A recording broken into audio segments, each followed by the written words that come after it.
Günümüz FPS oyunlarının belirli bir süreci vardır. Bu oyunları yapan firmalar ilk olarak oyunun ismini duyururlar ve daha sonra tanıtım fragmanını yayınlayarak milletin gazını harlarlar. Daha sonra oyun çıkar, herkes oynar ve sahneden çekilerek sırayı yeni oyuna bırakır. Bu genellikle her oyunda bu şekilde olmaya sabitlenmiştir. Bu stabilde ilerleyen bir düzenin dışına çıkan oyunlar zaten efsane diye anılırlar. Başaramayanlar ise tarih olurlar. Çok ilginçtir ki her ne kadar popüler olan bir şeyin ürününü nasıl olsa popüler diyerekten yapsalar da oyun firmaları sanki hiç bilmiyorlarmış gibi bile bile başarısız olurlar ve piyasadan ayrılmak zorunda kalırlar. Her türden olayın istisnasını bulmak mümkün olduğu için bu tür durumları kaideye almıyorum ama genellikle böyle oluyor. Ben bu videoda normal şablon üzerinden ilerleyip de başarısız olmuş bir oyunun hikayesini anlatmak istemiyorum. Onun yerine tüm kuralları yakıp yıkan, sürekli hayatta kalmanın bir yolunu bulan, bulmasa bile kendi dişini tırnağına takıp didine açtığı yoldan giden bir efsaneyi konuşacağız. Evet, başlıktan da gördüğünüz ve anlayacağınız üzere Team Fortress 2. Ama neden? Yani neden kalıcı bu oyun? Bu oyunu efsane yapan şey ne? 2007'de çıkmış bir oyunu hala günümüzde aktif olarak oynayan on binlerce insan var. Bu tür insanların hala oyunu oynamasının nedeni ne? Madem bu kadar uzattık, o zaman konumuza geçelim. Eskiden yani sene 2006-2007 iken oyunlar eğer çok oyunculuysa genellikle sürekli olarak gerçekçiliğe abanılan yıllardı. Unreal Tournament gibi örnekler de vardı ama renk paleti olsun, çizim tarzları olsun genellikle daha realistik tarzlar tercih ediliyordu. Örneğin oyunda olağanüstü işler olsa bile bu şeyler bile sanki günümüz dünyasının kurallarına iliştirilmiş şeyler gibiydi. Tüm bunların arasında kendi köklerine de bilinmeyen bir sebepten ötürü ihanet eden Team Fortress 2 mevcuttu. Bu hareketiyle tüm oyun camiasını sallaya yoğurt etti. Bunları nasıl yaptığını teker teker anlatmak istiyorum ve buna önce uzaktan bir göz atarak başlayacağız. Karakter görünümlerindeki anlamsız kıyafet uyumu olsun, fizik yasalarına aykırı olan oyun hatalarını bilerek oyuna yerleştirilmesi olsun, birçok açıdan ezber boza karşımıza gelir Team Fortress 2. Ezberlerden ilki çizim tasarımlarının cartoonish yani çizgi film tarzı bir havaya sahip olmasıdır. Bu şekilde akıllarımızdaki o oturmuş klasik paralı asker konseptini çöpe sallayıveriyor. İnsanlara oyun hakkında bir şeyler anlatmak için tasarladığı tanıtım videoları zaten birer şaheser niteliğinde. Her karakter için ayrı ayrı tanıtım videoları hazırlayıp onları profesyonel sinematografi ile ele alarak hitap etmek istediği kitleyi günümüzde de bazı oyun firmalarının yaptığı gibi aptal yerine koymadığını belli ediyor.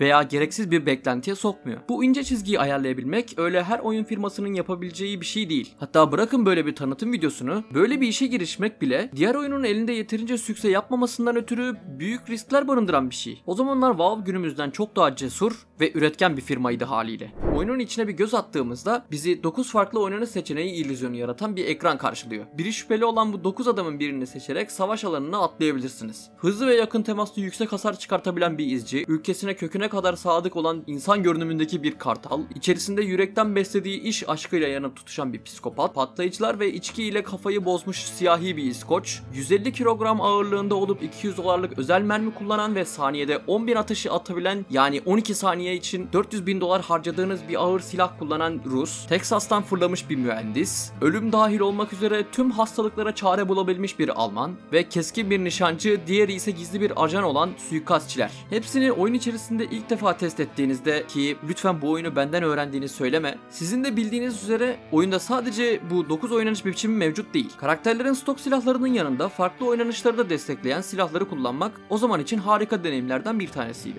Bu silahların yanında kozmetiklerle uyum içinde gezebildiğiniz ve birbirinden farklı loadoutlar yapabildiğiniz bu oyunda kendi stilinizi özgürce yapabilirsiniz. Bu aksesuarları kafanıza göre takabilmenizin yanında onları kişiselleştirebildiğiniz boyalar da mevcut. Neyse, oynanış mekaniklerinden fazla uzaklaşmadan kozmetikleri bir kenara bırakalım, devam edelim. Dediğim gibi bu silahlar sadece birkaç özellik değil, tamamen yeni oynanış stillerinin anahtarı konumuna geliyorlar. Rocket Jumping, Stick Jumping, bu iki stilde yapabileceğiniz Market Garden, hatta bu Market Garden'ı da yalnızca 2 klas için değil, Pyro'nun Air Blast ile 3. bir kişiye de taşımak mümkün. Sadece bu kadar da değil, Demo Knight, Trimping, Combat Medic, Trick Step, Face Step, Gunslinger NG, Fat Scout ve daha fazla oyun mekaniği ile oyun dipsiz kuyu pezevenk ya. Tüm bunların haricinde bu kadar çeşitli bir oynanışa sahip olmasının yanında normal bir kullanıcının fark edemeyeceği bir işçilik söz konusu. 2007'den kalma oynanış mekaniklerinin hala günümüzdeki bazı online oyunları taş çıkarıyor olması da kalıcılığı yakalaması için ayrı ve çok önemli bir neden. Haritaların büyük bir ustalıkla yapılmış olması küçük ve dar alanlara nelerin sığdırılabileceğinin en büyük kanıtı bana kalırsa. Çift taraflı girişi olan yerler, dar mekanlar, açık mekanlar, uçurum kenarları, muhtemelen oyuncuların en çok dolaştığı yerlere 2 tane testere olması, haritaların Scream Fortress etkinliği için veya benzeri bir etkinlik için tekrardan yaparken haritayı olduğu gibi kaplayıp kullanıcılara sunmak yerine haritanın bazı yerlerine büyük kitapları, bazı yerlerine ateş edildiğinde patlayarak rakibinizi anında öldürebilen bal kabaklarının yerleştirilmesi veya haritanın belirli bölgelerinde rastgele çıkan ve sizi korkuttuğu için rakiplerinize karşı sizi savunmasız bırakan hayaletler, haritaya göre değişen bazı bossların da ansızın ortaya çıkarak topu tüfeği rakibinizden çekip iki takımı da öldürmek için gelen boss'a bir anda yönelttiğiniz oyun mekanikleri de yine haritalar içerisinde her zaman olmasa da görebileceğiniz içeriklerden birkaçı. Yine günümüzde hala güncellemeler alınarak yaşatılmaya çalışılan bir oyun olup da karakter mimiklerine sahip olmayan birçok oyun bulmak mümkünken TF2'deki karakter mimikleri oyunun tüm sürümlerinde mevcuttu. Hasar aldığında acıyı gerçekten yaşayan veya rakiplerine aman vermezken yüzüne takındığı gülüşlerle oyundaki karakterlerin gerçekten yaşadığının güzel bir süsüydü bu mimikler.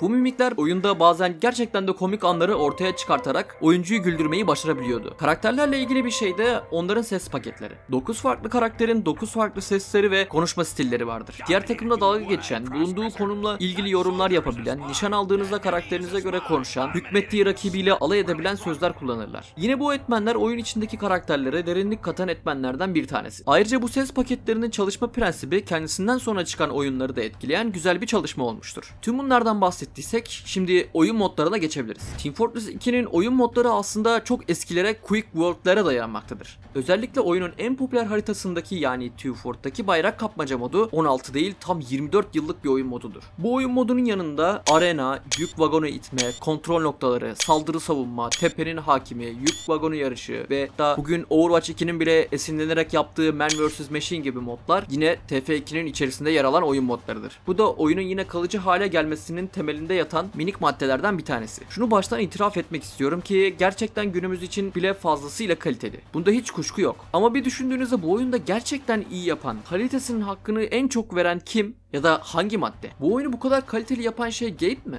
Yani tabii ki de evet. Sonuçta oyunu geliştirdi, piyasaya sundu ve kalitesinden Jungle Inferno güncellemesine kadar hiç ödün vermedi. Bu doğru. Ama bu işin arkasında bana kalırsa o kadar büyük bir güç var ki bu güç aslında TF2'nin büyük kurtarıcısı ve bu özellik diğer tüm rakiplerinde göremediğimiz bir şeyin en büyüğü. Neden TF2 sorusunun nihai cevabı ve kesinlikle inkar edilemez olan sebebi öyle ekrana bakıp da ne demeye çalışıyor bu diye düşünme. O sebep sensin. Bir oyun kitlesiyle ancak bir yere kadar gelebilir. Bu son cümlemin kanıtı da Overwatch ve Overwatch 2'dir. Team Fortress 2'nin en büyük avantajı kendi oyuncu topluluğu. Onu sürekli oyunlarda taşıyan ve ölümsüzleştiren şey oyunun sizleri savaşmanın yanında birbirinize kaynaştırmasıdır. Sürekli olarak savaştığınız bir oyunda çömelerek giden ve yünlü eşyalar takınarak şirin bir hal alan Heavy'yi gördüğünüzde elbette sizde en az bir kere durup onunla savaşmayı bıraktığınız olmuştur. Hiçbir şey yapmayarak sadece ses paketlerinin el verdiğince birbirinize bir şeyler söyleyerek anlaştığınız bu anda hiçbir şey yapmasanız bile büyük bir zevk almanız mümkün. Topluluğun tek yaptığı şey bu değil ki. Birçok farklı silah yapmak, ellerindeki silahları veya kozmetikleri takas etmek, topluluk sunucularındaki topluluğun yaptığı oyun modlarıyla deliler gibi vakit geçirmek, internette birçok meme oluşturmak, Source Filmmaker veya Gerizmod ile tonlarca animasyon yapmak gibi hala günümüzde bile aktifliğinden hiç ödün vermeyen bir topluluğa sahip TF2. Bu türden bir topluluğu en azından diğer oyunlarda hiç görmedim. Hatta son bahsettiğim animasyon olayları o kadar aldı başını gitti ki oyunu hiç insanların karşısında oynamayıp da sadece bu iki şeyle TF2 karakterini oynatarak animasyon yaparak bir gelir kapısı oluşturulmuş durumda. Yani evet bu animasyon olayı Overwatch evreninde de var ama o konuyu bir başka sitede ele almamız gerekir.